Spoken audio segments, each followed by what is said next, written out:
بسم اللہ الرحمن الرحیم۔ السلام علیکم، میں ہوں سلمان، آپ دیکھ رہے ہیں MSY آفیشیل۔ 28 دسمبر کو ہونے والی مصطفیٰ کمال صاحب کی پریس کانفرنس نے جو ایک طوفان بدتمیزی برپا کیا، یا یوں کہہ لیں کہ مصطفیٰ کمال نے اس پریس کانفرنس میں جو واہیات گفتگو کی، ایسی گفتگو، ایسے الفاظ جو شاید کوئی عام انسان تو کیا ایک پارلیمانی انسان اپنے گھر میں ادا نہیں کر سکتا۔ سوچنے کی بات یہ، کیا کوئی اپنے گھر میں ماں بہن کی گالیاں دے سکتا ہے؟ اور ایک ایسا شخص جو ایک اعلیٰ عہدے پر فائز ہے، وفاقی وزیر صحت کا قلمدان اس کے پاس ہو،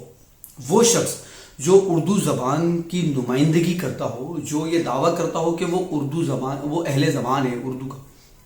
کیا اس شخص کو یہ زیب دیتا ہے کہ وہ اس طرح کی زبان استعمال کرے؟ چاہے وہ کوئی بھی تھا، وہ انسان جس کے لیے وہ گالیاں، وہ بدتمیزی کے لفظ استعمال کیے گئے، وہ شخص کوئی بھی تھا، الطاف حسین صاحب جو بھی ہیں، جیسے بھی ہیں،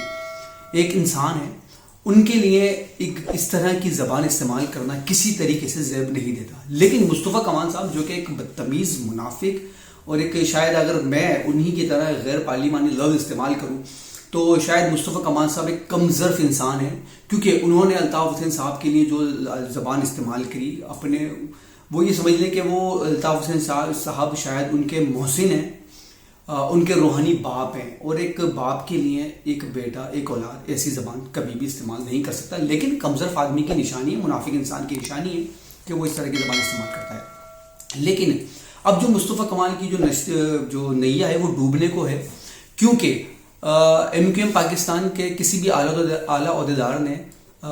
مصطفیٰ کمال صاحب کے 28 دسمبر کی اس پریس کانفرنس کو اب تک آن نہیں کیا ہے۔ خالد مقبول صدیقی صاحب سے جب اس کے بارے میں سوال کیا گیا تو انہوں نے اس کے اوپر چپ سادھ لی اور کوئی جواب نہیں دیا۔ خالد مقبول صدیقی ہوں یا فاروق ستار ہو یا کوئی بھی ہو،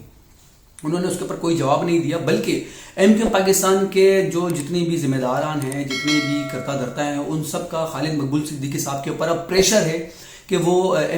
PSP سے راہ جدا کریں، اور PSP کا بھی مصطفیٰ کمال کو اور انیس قائم خانی کو یہ پریشر دیا جا رہا ہے کہ وہ MQM پاکستان سے راہ جدا کریں، کیونکہ اب یہ لوگ ساتھ نہیں چل سکتے۔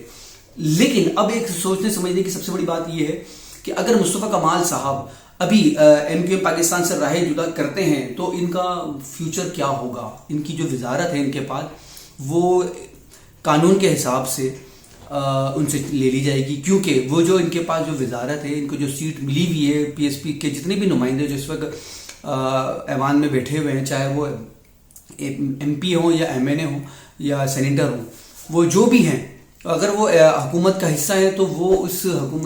عہدے سے دستبردار ان کو ہونا پڑے گا، کیونکہ یہ نشست MQM پاکستان کے نام پر ہے، اور اگر یہ PSP میں شمولیت اختیار کرتے ہیں، PSP کو بحال کرتے ہیں، PSP میں جاتے ہیں، تو ان کو اس سے استعفیٰ دینا پڑے گا۔ مطلب یہ کہ مصطفیٰ کمال صاحب کی جو وزارت ہے وہ اس وقت خطرے میں ہے۔ اور سچی بات تو یہ ہے، مصطفیٰ کمال صاحب 28 دسمبر کی اس پریس کانفرنس کے بعد اس جو وزارت کے جو وہ اہل بھی نہیں رہے، کیونکہ اس طرح کی زبان استعمال کرنے کے بعد ان کو تو خود سے ریزائن کر دینا چاہیے تھا۔ لیکن کمزرفی کا عالم یہ ہے، یہ صاحب اگلے ہی دن ایک ٹاک شو میں بیٹھ کر کہتے ہیں کہ میں نے تو بہت کنٹرول کیا ہے، میں تو ابھی بھی بہت کنٹرول کر رہا ہوں۔ مطلب وہ شخص ابھی بھی اس بات پہ قائم ہے کہ اس نے جو زبان استعمال کری، اس نے جو گالیاں دی، کیا وہ ماں بہن کی حلالی اور فلانے والی گالی کیا وہ اپنے گھر میں بیٹھ کر دے سکتے ہیں؟ اگر وہ بیٹھ کر دے سکتے ہیں تو اس کا مطلب یہ ہے کہ وہ عوام کی نمائندگی کے عہدیدار نہیں ہیں، اہلیت نہیں رکھتے۔ ان کو تو چاہیے چپ چاپ خاموشی سے اپنا بوریا بستر سمیٹیں اور نکلیں واپس اسی مچھلی کی دکان پر، اسی وہاں پہ پاکستان اپنے جو انہوں نے ہاؤس بنایا تھا وہاں پر، یہ وہیں پر ہی جا کے کونسلر کا الیکشن لڑیں، اپنے آپ کو اس قابل بنائیں کہ وہ ایک کونسلر کا الیکشن لڑ سکتے ہیں اور ایک کونسلر بن سکتے ہیں، کیونکہ ان کی جو مقبولیت ہے وہ کونسلر بننے کی بھی نہیں ہے، کونسلر بننے کی بھی نہیں ہے۔